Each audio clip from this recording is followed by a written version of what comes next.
जीवन के सबसे कठिन पल में शक्ति की पहचान। बहुत समय पहले की बात है, जब त्रिलोक के तीन प्रमुख देवता ब्रह्मा, विष्णु और महादेव अपने अपने कार्यों में व्यस्त थे। महादेव, जिन्हें शिव, भोलेनाथ और महाकाल के नाम से भी जाना जाता है, सृष्टि के संहारक थे, लेकिन वे हमेशा शांत और संतुलित रहते थे। कैलाश पर्वत की गहरी गुफाओं में ध्यान में लीन रहते हुए वे ब्रह्मांड की असीमित शक्तियों से जुड़ते थे, लेकिन उन पर किसी का भी प्रभाव नहीं था।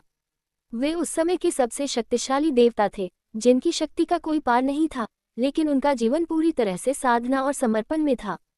कैलाश पर्वत पर ध्यानमग्न महादेव के पास एक दिन एक तपस्वी आया। ये तपस्वी कोई सामान्य साधक नहीं था, वह व्यक्ति बहुत दुखी और परेशान था। उसकी आंखों में निराशा और जीवन के प्रति गहरी असंतोष था। वह महादेव के पास आया और उनसे आशीर्वाद की प्रार्थना की, लेकिन उसकी प्रार्थना में एक दर्द था, जिसे महादेव ने तुरंत पहचान लिया। महादेव ने अपनी आंखें खोली और तपस्वी से पूछा, तुम क्या चाहते हो? तुम्हारी नजरों में दुख और असमर्थता की परछाई है। तुम्हारी प्रार्थना में एक रहस्य है, तुम्हें क्या चाहिए? तपस्वी ने धीरे से उत्तर दिया, प्रभु, मैंने जीवन भर संघर्ष किया है, लेकिन कभी कोई जीत नहीं पाई। कोई आशीर्वाद या शक्ति मुझे नहीं मिली, जिससे मैं अपनी कठिनाइयों से बाहर निकल सकूं। मैं चाहता हूं कि आप मुझे कुछ ऐसी शक्ति दें, जो मुझे जीवन की हर कठिनाई से उबार सके। महादेव ने उसे शांति से देखा और कहा, क्या तुम जानते हो कि जीवन की सबसे कठिन परीक्षा क्या होती है? तपस्वी ने निराश होकर सिर झुका लिया, मुझे नहीं पता प्रभु। मेरी पूरी जिंदगी ही एक परीक्षा बन गई है। हर दिन एक संघर्ष है और मैं थक चुका हूँ।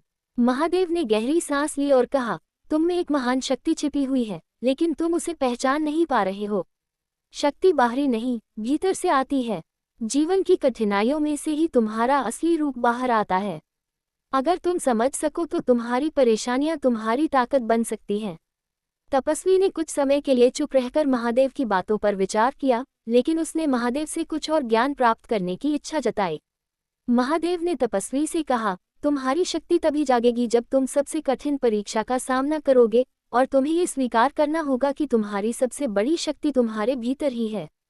महादेव ने तपस्वी को एक चुनौती दी, तुम्हें ये परीक्षा देनी होगी। तुम्हें जंगल में जाकर रात भर अकेले रहना होगा, जहां रात का अंधकार और अजनबी आवाजें तुम्हें डराने आएंगी। उस रात के अंत में, अगर तुम अकेले डर के बिना जिंदा लौट सको, तो तुम्हारे भीतर की शक्ति जागृत हो जाएगी। तपस्वी ने महादेव की बात मानी और जंगल की ओर बढ़ा। जैसे ही वह जंगल में पहुंचा, घना अंधकार फैल गया। अजनबी आवाजें, रहस्यमय साए और डर का माहौल उसे घेरने लगा।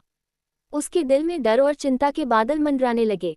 लेकिन अचानक महादेव की दी हुई बातें उसकी याद आई, तुम्हारी शक्ति भीतर है, तुम में आत्मविश्वास है।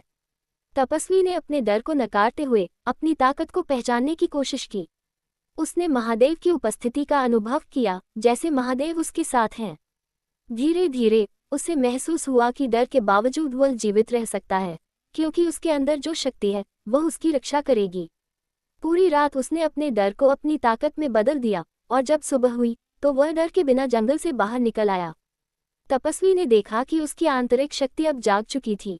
महादेव के सामने लौटते हुए उसने कहा, प्रभु, अब मुझे समझ में आ गया। मुझे अब एहसास हुआ कि डर और कठिनाई मुझे पराजित नहीं कर सकते, जब तक मैं अपने भीतर की शक्ति को पहचान नहीं लेता। ये शक्ति मुझे आपसे मिली है। महादेव ने तपस्वी की ओर देखा और मुस्कुराए, तुमने अपनी परीक्षा पास की। ये समझो कि जीवन के सबसे कठिन पल, जब तुम सबसे निचले बिंदु पर होते हो, वही पल तुम्हारी असली शक्ति को जागृत करते हैं। तुम्हें खुद पर विश्वास रखने की आवश्यकता है, और तुम कोई भी कठिनाई पार कर सकते हो। जीवन में संघर्ष है, लेकिन वही संघर्ष तुम्हारी ताकत बनता है। याद रखो, तुम कभी अकेले नहीं हो, जब तक तुम्हारा विश्वास तुम्हारे साथ है। महादेव ने तपस्वी को आशीर्वाद दिया और कहा, अब तुम अपने जीवन में सही दिशा में आगे बढ़ोगे। इस शक्ति का उपयोग केवल दूसरों की मदद के लिए करना, क्योंकि जो अपनी शक्ति से दूसरों को ऊपर उठाता है, वही सच्चा योद्धा होता है। तपस्वी ने महादेव का आशीर्वाद प्राप्त किया और जीवन के हर संघर्ष को अब नए दृष्टिकोण से देखा। अब वह जानता था कि असली शक्ति उसके भीतर थी, और जब वह अपनी आंतरिक शक्ति से जुड़ा, तो उसे किसी भी समस्या का समाधान मिल गया। उसने जीवन में चाहे जितनी भी कठिनाइयां आईं, लेकिन कभी भी आत्मविश्वास को खोने नहीं दिया। महादेव की यह कहानी उसे हर कदम पर याद रही, जो खुद पर विश्वास करता है, वही सबसे बड़ी शक्ति रखता है। ये कहानी हमें ये सिखाती है कि जीवन के सबसे कठिन समय में हमें कभी हार नहीं माननी चाहिए। हमारे भीतर जो शक्ति है वह हमें हर संघर्ष से जूझने की क्षमता देती है। महादेव की तरह हमें भी अपने भीतर के आत्मविश्वास और आंतरिक शक्ति को पहचानना चाहिए, क्योंकि वही हमें जीवन की सबसे बड़ी चुनौतियों से पार कराएगी। हर हर महादेव।